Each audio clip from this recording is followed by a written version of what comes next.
សួស្តីបងប្អូនទាំងគ្នា Welcome to កលាបសម្រាប់រឿងថ្ងៃនេះយើងនឹងសម្រាប់រឿងបរិសមុទ្រនិងនារីបេកាំងចូលមកសិនដំបូងនេះយើងជួបនឹងតួស្រីរបស់យើងឈ្មោះថាឈីងយាពីដើមឡើយគាត់រស់នៅជាមួយប៉ាគាត់នៅបេកាំងប៉ុន្តែដោយសារតែ business របស់ប៉ាគាត់នឹងជួបបញ្ហាហើយស្ថិតនៅក្រោមការសង្កេតចឹងហើយបានគាត់ត្រូវមកចាធីងស្នាក់ស្រីជាមួយនឹងបងប្អូនជីដូនមួយរបស់គាត់មួយរយៈសិនមកមើលបរិយាកាសនៅចាធីងវិញដំបូងគឺដេញចាប់ចោលតែម្ដងចោលនេះឈ្មោះថាអ៊ូឡអហើយនេះវិញគឺជាមិត្តភក្តិរបស់ទូផម្នាក់សក់បៃតងនឹងឈ្មោះថាហៅចង្គងហើយម្នាក់សក់ក្រហមនឹងឈ្មោះថាហ្វានធំពីអ្នកនោះក៏បានជីមករកផ្ទះទូផដើម្បីឲ្យទូផនឹងទៅជួយចាប់ចោលមួយគ្នាមកដល់ហើយទូផរបស់យើងឈ្មោះថាស៊ីងអ៊ូគឺជាបុរសសក់សមិត្តភក្តិរបស់ទូផនឹងក៏បានប្រាប់ទូផឲ្យទៅដេញចាប់ចោលយកទូរស័ព្ទឲ្យលោកគ្រូជូវិញបន្ទាប់មកទូផរបស់យើងបានជិះម៉ូតូដេញចាប់ចោលពេញភូមិចាធីងហើយក៏បានដេញចាប់ចោលឡើងមកដល់មាត់សមុទ្រ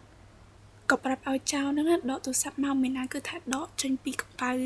យ៉ាងជ្រៅតែម្ដងមើលតែទុកមកទូផក៏នឹងតែខ្ពើមដែរ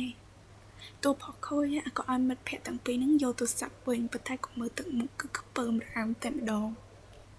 ហើយមិត្តភក្តិរបស់គាត់ហ្នឹងក៏បានទទួលយកទូរស័ព្ទហ្នឹងដោយភាពខ្ពើមរាមតែម្ដងហើយសកម្មភាពដែលទូផគា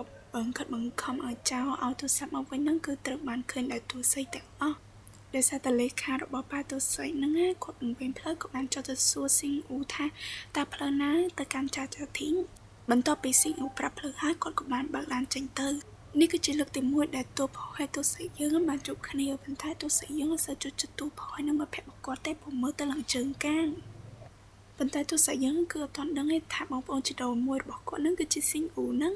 ងាកមកមើលម៉ាក់ទូផវិញកំពុងតែលេងម៉ាចង់ជាមួយមិត្តភក្តិរបស់គាត់អ៊ីសក់ក្រហមឈ្មោះថាលីឡានហ្វាងហ្នឹងគឺជាម៉ាក់របស់ទូផហើយអ៊ីហ៊ីមានសាច់តិចហ្នឹងគឺជាម៉ាក់របស់ហៅចង្គង់ហើយអ៊ីម្នាក់ទៀតហ្នឹងគឺជាម៉ាក់របស់ហ្វានថងហើយម៉ាក់ទូផពិតជាសប្បាយចិត្តមែនទែនដែលឈិងយាមកនៅជាមួយគាត់ដោយសារការស្នាក់នៅរបស់ឈិងយាហ្នឹងគឺបានលុយមកដល់គាត់ដល់ថ្នាក់គាត់ឲ្យកញ្ជួតដើម្បីស្វាគមន៍ឈិងយាមកដល់ចាធីងនឹងទៀត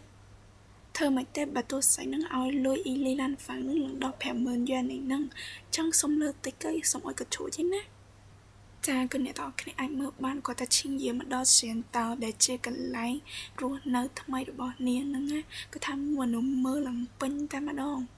ហើយអ្នកទាំងគ្នាប្រហែលឆ្ងល់សៀនតោហ្នឹងគឺជាផ្ទះរបស់ទូផហើយគឺជាហាងកាត់សក់របស់ម៉ាក់ទូផផងដែរគឺថាផ្ទះហើយហាងមួយគ្នាហ្មងហ្នឹង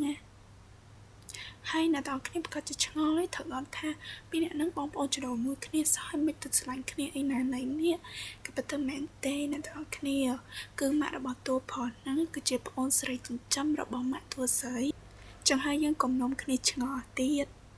បន្ទាប់មកហ្នឹងម៉ាក់តួផឲ្យតួផហ្នឹងជួយលើកអីវ៉ាន់ឈិងយាឡើងលឿនតិចប៉ុន្តែស៊ីងអ៊ូរបស់យើងហ្នឹងគឺថាខ្មើជាខ្លាំងអត់មានជួយទេឈិងយាក៏តែមកបន្ទប់ហើយក៏សម្រេចចិត្តថានៅបន្ទប់តែមួយជាមួយស៊ីងអ៊ូតែម្ដងទៅហើយម៉ាក់របស់តួផហ្នឹងក៏បានទៅប្រាប់តួផឲ្យជួយមើលប្អូនផងគ្នាទៅមកពីក្រុងអីចឹងណាបន្ទាប់មកពីអ្នកហ្នឹងក៏និយាយគ្នាបានបន្តិចហើយទូស័យក៏ឡើងលើទៅវិញហើយក៏បានយកសពឃើញម៉ាក់របស់នាងដែលបានស្លាប់ទៅយកសពបានតិចតួផក៏ហៅចុះទៅញ៉ាំបាយជុំគ្នាក៏ប៉ុន្តែទូស័យរបស់យើងគឺថាអត់ញ៉ាំហូបហ្នឹងទេដោយសារតែម្ហូបហ្នឹងគឺអបភេងធម្មជាតិដើម្បីឆាកំពុងញ៉ាំបាយហ្នឹងទូស័យក៏លើកកិច្ចសន្យាថាម៉ាក់តួផហ្នឹងគួរតែមើលថែខ្លួនបែបណាក្នុងរយៈពេល1ខែហ្នឹងមើលទៅទឹកមុខតួផយើងក៏ដឹងថាគ្នាអត់សូវសប្បាយចិត្តដែរនឹងទង្វើទូស័យហ្នឹងព្រោះទូស័យហាក់បីដូចជាអត់ចាត់ទុកពួកគាត់ជាបងប្អូនចឹងណាតែម៉ាក់គាត់បានបញ្ចុះឲ្យគាត់នឹងជួយមើលថែទូស័យទៅព្រោះថាទូស័យបានឲ្យលុយម៉ាក់គាត់ដល់ទៅ 50,000 យ៉ែនតែណោះហើយការសន្ទនារបស់ពួកគាត់ហ្នឹងក៏បានលើដល់ទូស័យផងដែរ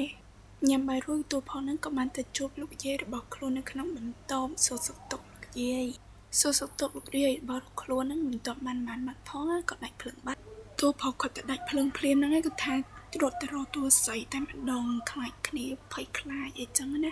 មករឿងថាខ្វល់ពីគេប៉ុន្តែចូលទៅថេកខាបំរុងនឹងឲ្យភ្លើងទៀនទៅឲ្យតួស័យហ្នឹងប៉ុន្តែមានណាឡើងទៅឃើញតួស័យកំពុងតែនិយាយនាំខ្លួនជាមួយមិត្តភក្តិរបស់គេដែលនៅទីក្រុងបេកាំងហ្នឹងតួផក៏ឃើញចឹងភ្លាមហ្នឹងមានចការជាសាយលែងឲ្យភ្លើងទៀនទៅតួស័យហើយ បន្ទាប់មកតួផលរបស់យើងក៏ចូលមកខំដើម្បីជួសជុលភ្លើងនឹងឲ្យដើរឡើងវិញគ្រាន់តែជួសជុលហើយហ្នឹងភ្លើងក៏មកវិញហ្មងនិយាយទៅភ្លឺចាញ់តែម្ដងគ្រាន់តែជួសជុលហើយតួផលរបស់យើងក៏ឡើងមកបន្ទប់វិញហើយតួស្រីភ្ញាក់មែនតើព្រោះម៉ាក់របស់តួផលហ្នឹងប្រាប់ថាតួផលភិកច្រើនអត់នៅទេតែថ្ងៃហ្នឹងតួផលរបស់យើងគឺនៅផ្ទះហើយនៅបន្ទប់ជាមួយតួស្រីហ្មងក៏បានមកសបកស្រាប់តែភ្លើងនៅក្នុងបន្ទប់ហ្នឹងក៏បានដាច់ទៀតតួផលយើងស្អីក៏ចេះដែរក៏ទៅជួសជុលភ្លើងហ្នឹងហើយមកមើលទូរស័ព្ទរបស់យើងហ្នឹងគឺគួយចុចទូរស័ព្ទបង្ងើយមកអត់មានខ្វល់ជួយអីបន្តិចឯងតួផលឲ្យជួយអីក៏អត់ជួយដែរនិយាយទៅពីអ្នកហ្នឹងគឺកុំគ្នាសាហាវតែម្ដងបន្ទាប់ពីជួសជុលហើយហ្នឹងតួស្រីក៏ឲ្យតួផលហ្នឹងជូននាងទៅបន្ទប់ទឹកព្រោះនាងធ្វើងូតទឹកងូតអីចឹងណាដោយសារយប់ហើយ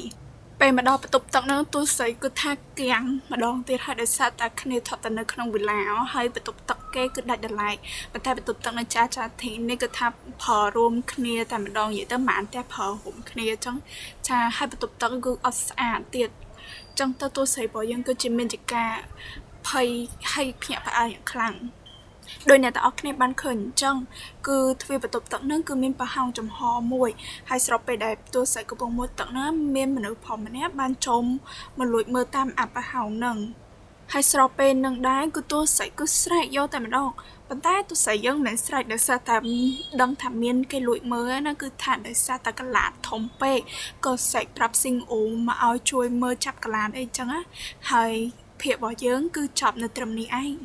ជួបគ្នានៅភាពបន្តទៀតបាយបាយ